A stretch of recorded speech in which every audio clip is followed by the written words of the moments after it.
One of my favorite aspects of cruising, and something that's almost perfect when it comes to cruising, is cruise ship entertainment.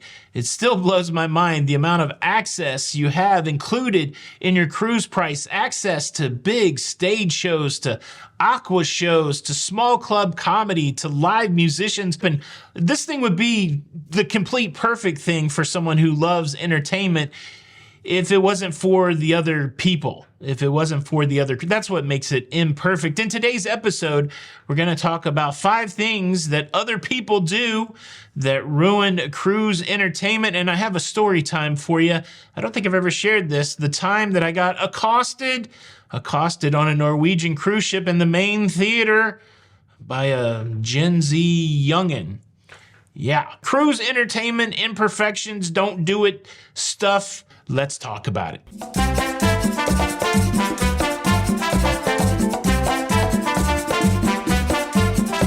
Hey, what's up, everybody? Welcome to La Lido Loca. I am your cruise entertainment director, Anthony Barnett, here to share with you some of the things you should never do when you are partaking in a cruise entertainment. Just a short list of 5, and then we will get to the story time. First thing that you should never do while you're partaking in cruise entertainment is come in late.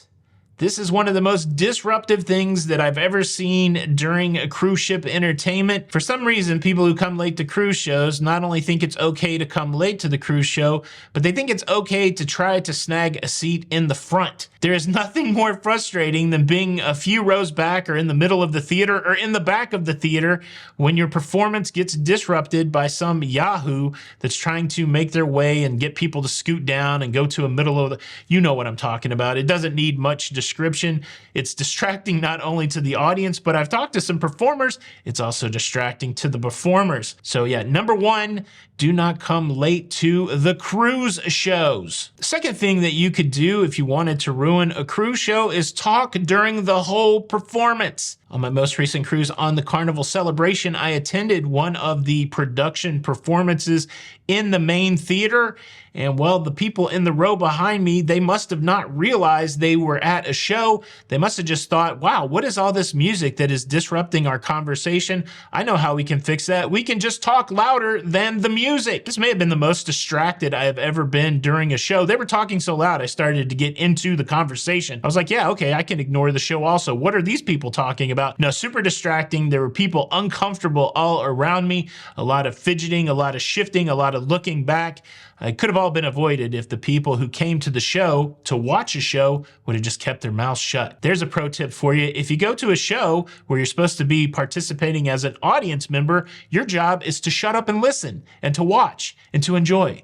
So yeah, how about that? How about a big old pile of shut up and listen if you're going to go partake in some cruise entertainment? The number 3 way which you could ruin or disrupt cruise entertainment is to heckle. This happens primarily in the comedy clubs. Unfortunately, comedians are fairly well equipped to deal with hecklers. And I know a lot of people like to make a sport out of heckling, trying to have a dialogue with comedians. But from everything that I know about stand-up comedy and stand-up comedians, and I have done some research on this, they're not big fans of people yelling out during their show, especially right in the middle of their jokes, of their bits, while they're trying to pull from memory the quippy fun thing that they wanted to say to make us all laugh. Just randomly shouting out anything is not going to be that helpful. And sometimes that heckling is prompted by liquid courage, drinky drink, and it just turns disastrous. I heard a story about a gentleman on the Carnival Celebration that went to a comedy show and he didn't quite like what he was hearing. And instead of,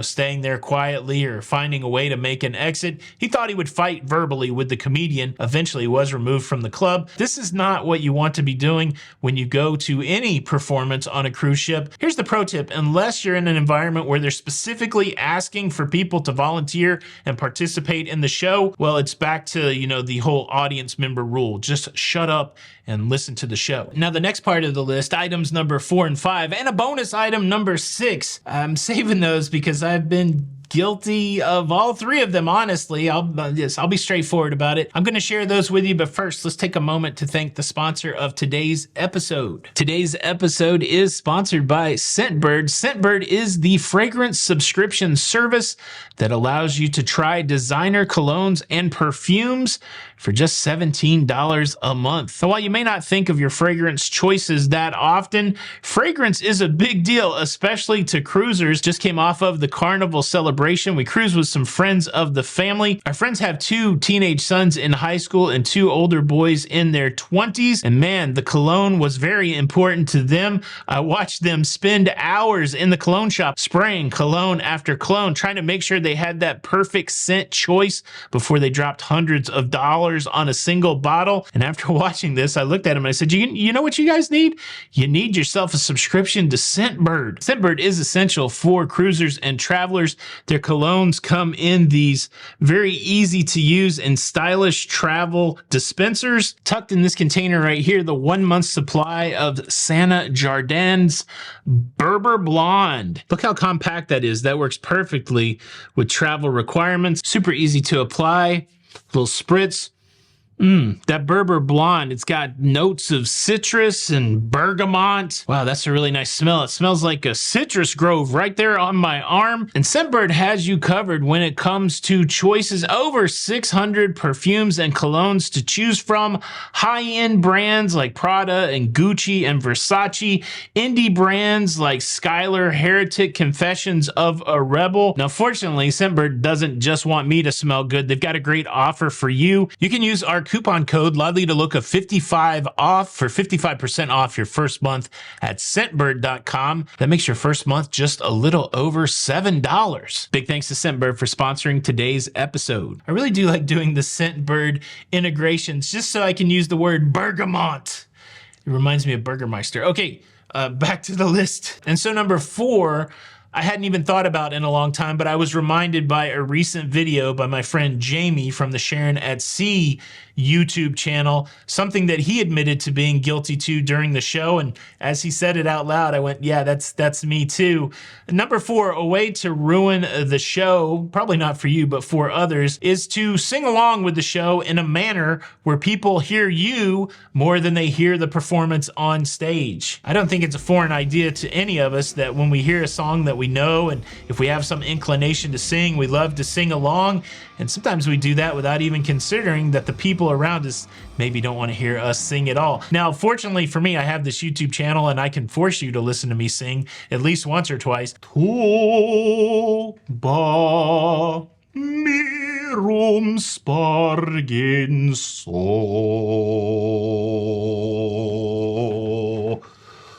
Oh no. I don't have the voice for that one anymore. Oh, just shout out Luda. But I'm keenly aware of the fact that I don't own the theater on the cruise ship, and so I've tempered that myself, especially when I get that urge to sing. I think to myself, well, maybe not everybody wants to hear me sing. They're here for the show. So yeah, you can certainly ruin a show by singing along when people don't want you to. Number 5 is one that I've certainly been guilty of. When making pictures or video recordings of cruise shows, make sure that your flash doesn't come on. Your light coming on in the middle of the show can not only be a safety hazard for those who are performing on stage, blinded by the light, no matter how small it is, but it also can be very distracting to the people that are around you. I speak from experience. In that same show on the Carnival celebration where people were talking, we had some folks next to us that were innocently trying to take a picture of the performance, and when they took a picture, their light stayed on, and it stayed on long enough that an attendant had to come all the way down the row that we were sitting in, crawl over me, which I'm not that small, crawl over me just to tell those folks to turn the light off on their camera. Again, I think it was an innocent mistake on their part, but you gotta be very careful when you're taking pictures or filming during a show that you do not blind the performers with your little light and that you do not leave it on, causing disruption for the rest of the crowd. And the number 6 way that you can ruin cruise entertainment is to obstructively or distractingly film or photograph the show. Now, I often get the question/statement, isn't it illegal, isn't it prohibited to record cruise ship entertainment? Isn't it against the rules to record a show? And the answer that I give is, well, it depends. It depends on the show, it depends on the cruise line, it depends on what the policies are. For the most part, shows that are not meant to be recorded or photographed, they will have an announcement at the beginning of the show that says, please do not photograph the show, please do not record video of this show? And because I get that question so frequently, I'm sure there would be some of you out there surprised to know that there are cruise lines that actively encourage you to photograph and film the entertainment. It's very important to pay attention if you're somebody who enjoys creating content. If you're somebody who just enjoys capturing memories from your vacation, it's important to listen to the announcements prior to the show. That way you're doing the right thing and you're not taking video when you're not supposed to. But that brings us to this idea of how do you take a photograph or take video without being distracting? And I have had some moments where I'm certain that I was a distractive filmer. Look, you don't want to do this. You don't want to take your camera or your big camera rig and kind of hold it up above you and film. This is certainly going to distract the people that are behind you, not only the brightness of your screen, but now you've obstructed their view. And like I said, I've been guilty of this. I used to carry a big camera rig with me to make sure that I got good footage of the show. But now if I'm gonna take some B-roll of the show, I just use my phone. And the way I do it is twofold. First, I make sure that my screen is dimmed out, and then I will hold the camera more close to my shirt so that I'm not providing glare to the people behind me and I'm not doing any obstruction. And I'm usually able to get a pretty good shot from this position here without distracting or bothering anybody. Now, interestingly, it was me taking video in this position that got me accosted in a theater last year on a Norwegian cruise ship. I'm going to tell you that story, but first, let me quickly invite you to subscribe. If you like staying up to date with everything going on in cruising, please consider subscribing with the notification bell on. That way you don't miss out on any of these episodes. I'll keep you up to date with all of the cruise news. I'll give you the cruise tips that you need to make a good vacation for you. And well, sometimes I'll share some stories with you. And that's what I'd like to do right now. I'd like to share this story. This happened last year during our Alaska group cruise on the NCL Encore. They had two premium shows on that cruise, Kinky Boots and The Choir of Man. Now I saw Kinky Boots and I took some footage of it with no issue, but I did run into some trouble when I was watching The Choir of Man. A group of us piled in and got our seats.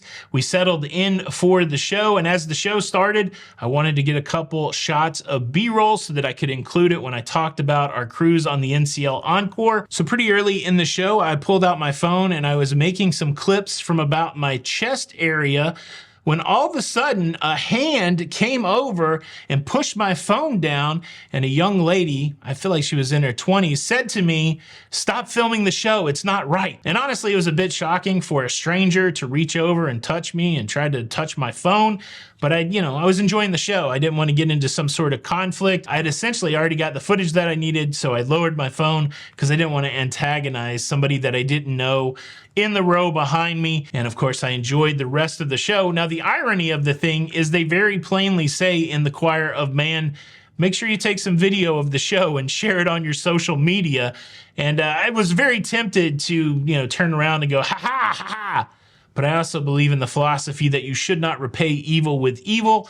And so, I just let it go. But it stuck in my mind. I've never talked about it, but it was very uncomfortable in the moment. Accosted at The Choir of Man. Let me say this, I've gone through several seasons when it comes to this YouTube channel and content creation. There was a time where I tried to capture everything on video that happened to me on a cruise ship. And, sometimes that meant I'd pull the camera out at the most inopportune moments. And I feel like as time has gone on, I've kind of refined my approach to it. A lot of times if you watch my videos, people will say, why does the cruise ship look so empty? Well, because I'm actively trying to film in a way that I don't catch somebody else in the shot. There will be times when I'm filming in public places where people will be in my shot, but for the most part, that's not my intention. This goes out to everybody. If I've ever caused you any distress with my filming activities on a cruise ship, I do apologize. Your distress has never been my intention. I gave you 6 things that people do that ruin cruise entertainment. I got all the way through the list without talking about crop dusting, which I feel like I should have talked about crop dusting. That's probably an honorable mention, number 7. But let me kick it over to you. What's something that you've seen somebody do at cruise entertainment that has ruined the experience for you or the performer? Did I cover it all? Is there something missing? Leave a comment below. Thanks again, Scentbird, for sponsoring today's episode. Make sure you check that out if you want to get your fragrance on. And if you enjoyed this video today, if you got some value out of it, do me a solid, show your support, hit the like button. This is Tony for La Lido Loca, and until the next time, we'll see you on the Lido. Bye.